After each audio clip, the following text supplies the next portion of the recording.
Welcome to Lola's Frugal Life Podcast. If you're on a mission to be more frugal with both your time and money, you're in the right place.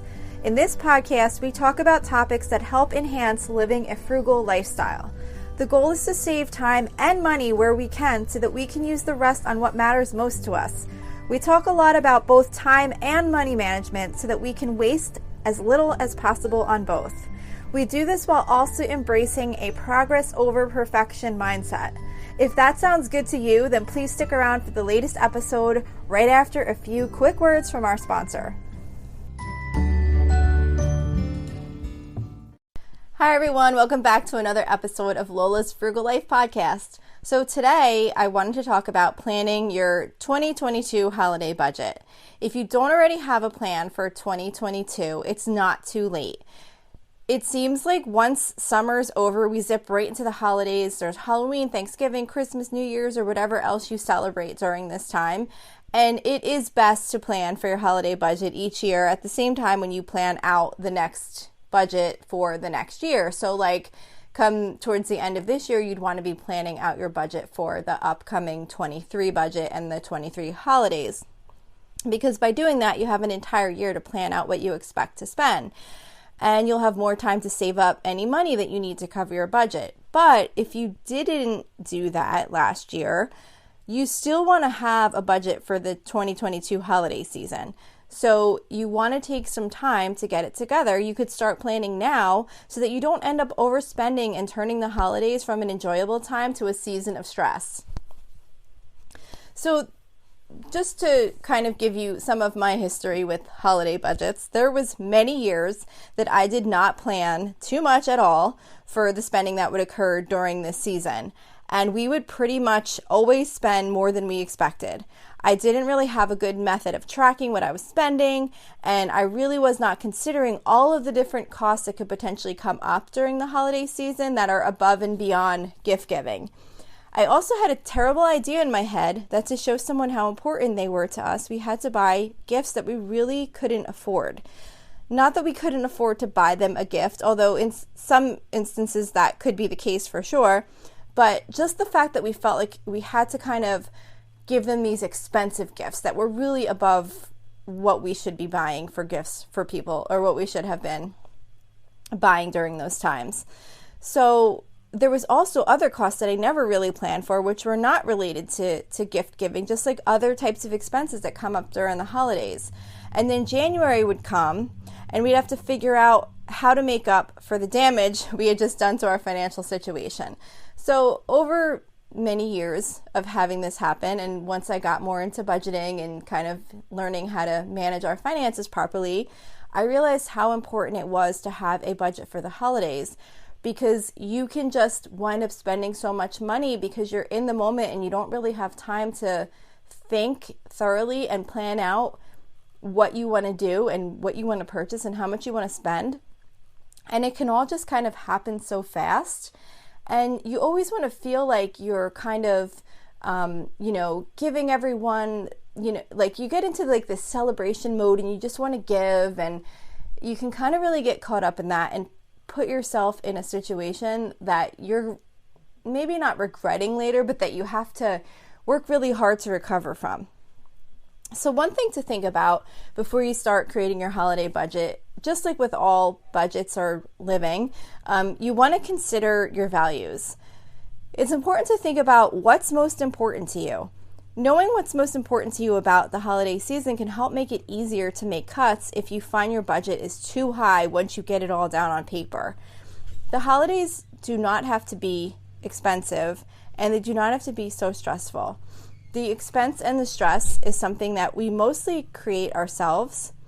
We can sometimes feel like we need to get everyone the best gift and do all the things, but if you really consider what you value the most and focus on that, it can just make the holidays a lot more enjoyable and a lot less expensive. Once you've decided like what's most important to you when you sit down to do your holiday budget, you want to make sure that you really include everything. A holiday budget is not just a list of individuals that we want to buy gifts for with amounts that we want to spend. There are so many other things that go along with the holidays for expenses that come up that are way above and beyond the cost of gift giving. If you cannot or don't want to spend too much during the holidays, it's still important to go through the process of getting down on paper everything that may come up that you might need to spend money on, because it's easy not to realize how much potential spending there can be during this time. And by thinking through everything that might come up beforehand, it can help you prepare for what you do or don't want to spend money on, so that you can make decisions ahead of time and not kind of get stuck and caught up in that emotional spending that can occur during the holidays. It'll also help you see if you have enough money to spend on all the things that you want to spend on. It's much better to know this at the beginning so that you can make adjustments and decisions. You don't want to get caught up in the moment and not have time to think through your holiday spending decisions and then wind up spending way more money than you had or that you really wanted to spend. So some of the things that you want to include in your holiday budget, of course, gifts. You want to make a complete list of everyone you want to purchase gifts for. And don't forget any of the ancillary type gift giving that you might do, like any teachers, dance instructors, sports coaches, work events. We board our horses at a farm, so we give gifts to some of the workers. So just try and think through who is out there that you might want to give gifts for. And it doesn't mean that you need to purchase expensive gifts for these people. And it also doesn't mean that you have to purchase gifts at all. You don't have to feel obligated to give someone a gift if you can't afford to give someone a gift. A thank you is just as nice as purchasing something for someone. It's more about acknowledging their service that they've done. So you don't have to feel like you have to get everyone a gift. It's nice if you want to, and it's nice if you can, but you don't want to put yourself in a bad financial situation because you're trying to get gifts for everybody that you want to acknowledge. And then even if you do decide to get gifts, it doesn't have to be expensive. When they say that it's the thought that counts, it really is. I mean, if someone's going to judge you on how much you purchased, how much you spent on a purchase for them, then maybe that's not really the kind of person that you want to be buying gifts for anyway. You can do something as simple as baking a whole bunch of cookies and making them in little bags and tying them with a ribbon and doing a cute little card. There's so many different ways you can kind of just say hey, thank you, I hope you have a great holiday season, without having to spend a lot of money on gifts. But either way, if you have the means and you want to, of course that's fine too. But it's just the fact that you want to make sure you get a complete list and how much you intend to spend on each individual that you're going to be buying gifts for during the holidays. You also want to make sure to budget for gift giving supplies, because you also, there's things like tissue paper, gift wrap, tape, gift bags, gift tags. I do always try and stock up on those things during the holiday clearance sales that happened the prior year. But even if I'm going to stock up, I'm going to be stocking up this year after the holidays. So I still want to include the cost of those stocking up for next year in this year's budget. And usually a lot of times I'll wind up either running out of tape or running out of something that a certain size gift bags that I wind up needing or whatever. So I always want to make sure that I include some money in my budget for some extra kind of gift giving supplies, and then also again to restock up for next year. Special events is something else that you want to include in your holiday budget. We usually do some type of drive-through light display that might have a flat fee per car. There's also some home displays in our area that we like to do that might ask for a donation to a certain charity if you go view their display. There could be, if you're involved in any groups, they might have an annual holiday dinner that you might have to pay a certain fee for. There's all different types of special events that might come up during the holiday season depending on what you're involved in. So just try and think through if there are going to be any of those types of things coming up that you like to do or that you might want to participate in, and include the cost of those in your budget. Food and drinks is definitely a category that is good to include in your holiday budget. For example, we like to get some sparkling cider, different like alcohols to make certain drinks that are like kind of fun for the holidays, soda, like, anything that's like kind of special that you might not normally purchase, but that you find that you're buying for different holiday celebrations. You want to include some extra money in your budget to cover those things.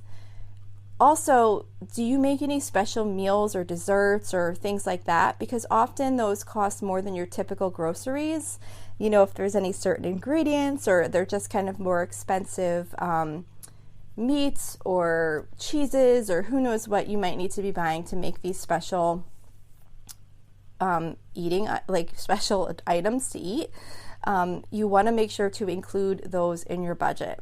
And then also if you have anything where you go out to eat, like out of the norm first during a certain holiday event, like for example,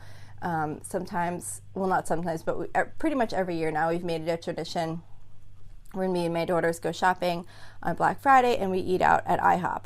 So I include the cost of that meal in my holiday budget because I know I'm going to be spending that money and it's just all included in the budget, and we can go out, have our breakfast, and I don't even think about the cost of it because I know I've already included it in the amount of money that I need to cover our costs for the holidays. Then there's, of course, just many random different things that come up that I have ended up adding to my budget over years just from experience in seeing the different things that we wind up spending money on during the holidays. So these might be things like extra gas. Like, are you going to be traveling far to visit family during the season? Even if it's just like an hour drive here and there, if you're doing that a couple times a week to go to different events or different parties, that gas can really add up, especially now with the cost of gas being so high. Also things like holiday cards and the stamps that you need to mail those cards with. If you do like an advent calendar or if you buy gingerbread house kits, like I mentioned earlier, we like to go shopping the day after Christmas. I usually stock up on wrapping paper, gift-giving supplies, maybe a couple new ornaments, whatever kind of things that I might be able to find on clearance. So I include the cost for that in my budget. I also include the costs for New Year's Eve in my budget. So for the most part, that's mostly just like food and maybe some hats, blowers, maybe some little decorations. We don't really spend a fortune on New Year's, but it does still cost some money to get like different appetizers and things like that for the evening and maybe some special drinks. So I always make sure to include those also. And like I said, even though I have a really detailed holiday budget, I do still wind up finding things that come up that I didn't think of. So I always include some miscellaneous dollars in there. That way, if something comes up that I didn't think of, it's nice to know that I have a little bit of extra cushion in there just to cover something that I might not have expected. So I feel like a little extra safety net that I'm not going to go over budget if something small comes up that I wasn't expecting. So with planning your holiday budget, you really want to kind of commit yourself to sticking to your plan because it can be so easy to get caught up in all of the excitement of the holidays and then not stick to your plan. Just kind of throw your budget out the window and then you're going to end up in the same place as if you didn't spend all that time to put this great budget together. So you might wind up seeing some gifts you think will be great but don't fit into your budget. And if that's the case and you really, really think that this is a great gift and you really want to get it for someone, try to see if there's something else that you can cut out of your budget to make up for that special item. Because unless there's a few extra dollars in your budget or you can shift things around, you really want to stick to what you intended to spend for each person's gift and for the other categories, because you can wind up, like I said, overspending. And often, even if you see a gift that's really special and it's over your budget and you decide, no, it's not that special that I have to get them this gift, you usually will always find something else that fits nicely in your budget and that the person will really enjoy getting from you. And you definitely want to try not to make impulse purchases because the stores are set up this time of year to really play on your emotions and get you to make impulse purchases. That's what they're trying to do. So really think about each purchase, check your budget, and then make a decision if it fits in your budget, If it doesn't, can you make an adjustment and cut something else out if it's something that you really, really want? Or should you just say, no, I need to find something that fits into what I originally budgeted for this and put the item aside?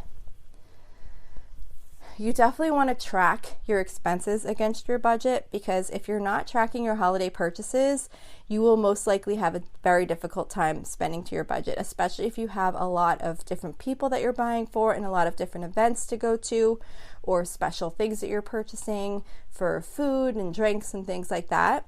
Because just as you know, with regular spending, money gets eaten up very quickly. And if you're not tracking your expenses, they can add up much quicker than you think. So one tip that I have here, what I do is if I go out and do some holiday shopping, whether it's a small shopping trip or a large shopping trip, as soon as I get home, I record the expenses against my holiday budget immediately, because it's so easy to forget what you purchased and who you purchased it for if you let too much time pass. And for me, too much time might be the next day or 2 days later. There's just so, especially when you're buying for so many people, it's really just hard to remember when you look at that receipt from wherever you went, Kohl's or whatever, what those different items were and who they were for. So I try and record the purchases like as soon as I possibly can, and then that way I could see what I have left to spend for each person, what I did spend, and who I still have remaining on my list to buy things for. And I do print out a new copy of my budget each time I go out shopping so that I can see that same information. I keep my holiday budget in a spreadsheet, but there's apps, however works best for you. If you can try and bring it with you, one, you'll remember how much you decided you were going to spend on each person, and you'll also see who you already purchased for. Because I don't know about you, but there's been many times where I've gone into the store and thought, oh, this would be so great for this person, and I come home and I'm like, oh crap, I forgot I already bought them a gift. So just having that information with you while you're out shopping can be really helpful. And then just, a few other just random tips. Make notes for next year. I find that even though I do budget so detailed, sometimes things come up that I just totally didn't think about, or sometimes things wind up coming in more expensive than I thought they would be. So I always make a note for next year's budget to make any adjustments that I might need to make for the upcoming year. So I'm constantly tweaking it and constantly trying to get it to be a better version of the budget as each year comes. And, even if this is your first time doing this, once you have your budget together and then you could start planning earlier, you can start shopping earlier. So if you're out in the store in February and you see something that is in your budget for a certain person, maybe something's on sale and you're like, oh, this would make a great Christmas gift for this person, there's nothing wrong with buying something ahead of time and putting it aside and spending the money earlier in the year if you have the funds available. And just make sure you record it on your budget and you remember where you put it. Because I have definitely put things in places where I knew I bought them, but I could not remember where I put them. And then I don't know that there's ever been a time where I completely was not able to find it, but it does cause a lot of stress running around trying to find a gift that you purchased for someone and you can't remember where you put it. But the most important thing about planning your holiday budget this year is just to make sure that you're going to enjoy the season.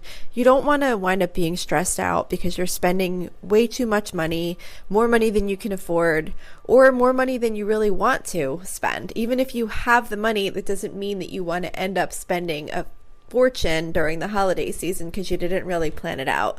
So just try and plan out the best that you can. Look at your numbers ahead of time, and you can make decisions when you're not in that crazy excitement of the holidays. You can make the decisions beforehand to decide what you want to be spending and what you want to spend it on, and make sure you build in time to rest and relax and don't have a crazy stressful holiday season. You can make it enjoyable. It doesn't have to be crazy. It doesn't have to cost a fortune. So just take your time and think through it now. And then if you haven't done it earlier this year, you can always do it earlier next year to be more prepared. But you still have time right now. It's only, I'm trying to think. It's still going to be September when this episode comes out. So you still have all of October and all of November, depending on which holidays you're planning for. You could also include Halloween if you go big on that, and then Thanksgiving. But I think most of the costs generally occur later in the year for like the Christmas and New Year's time frame. But either way, you have some time to sit down before it gets to that really crazy busy time of the year. So that's all I have to say about this topic. I hope that this was helpful or motivational to you in some way. And I will see you next week. Thanks. So thank you for checking in for this podcast episode. And don't forget, you can always email me with any questions or suggestions at lolasfrugallife@gmail.com. You can follow me on Instagram and Facebook at lolasfrugallife. And you can find a blog post for most of my episodes and definitely all of my meal plan episodes at lolasfrugallife.com. You can also join our private listeners group at facebook.com/groups/lolasfrugallife. And if you enjoy the show, please make sure to subscribe on Apple Podcasts, Spotify, YouTube, or wherever you listen from. And I would love it if you would screenshot the show and tag me on Instagram so I could see you're listening. Also, if you can please take a couple of seconds to rate and review the podcast. Those ratings and reviews are what help the show come up better in search results so that other people can find this podcast. So that will really help me in growing my audience. So that's it for today. Thank you so much for listening, and I hope you have an awesome day.